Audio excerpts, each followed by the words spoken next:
Hello mga kulukoy, panibagong video. Tara samahan nyo akong magluto ng no big sushi sa rice cooker lang. Ang ginamit kong rice, regular rice lang. Pag may Japanese rice kayo, mas maganda.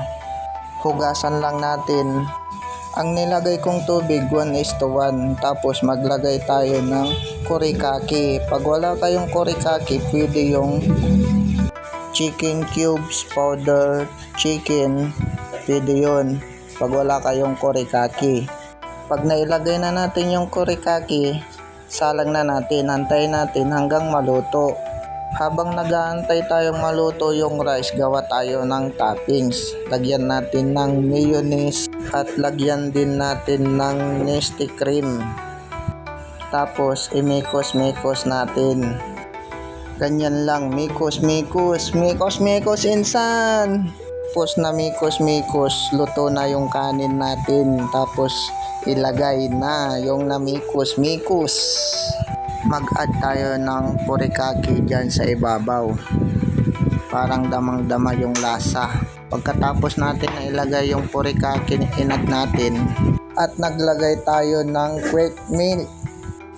Lagyan lang natin sa ibabaw hanggang di makita yung kanin. Pagkatapos ilagay na natin yung ginawa nating toppings. Maglagay ulit tayo ng cheese sa ibabaw. Mag-add tayo ng mozzarella cheese. Takpan ulit natin.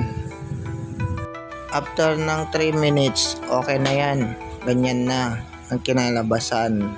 Kainan na. Gawa na rin kayo no big sushi. Pag wala kayong oven, pwede yan sa rice cooker. Huwag yung kalimutan like and follow and share para updated kayo sa mga bago kong video. Paalam mga kulukoy. Peace out.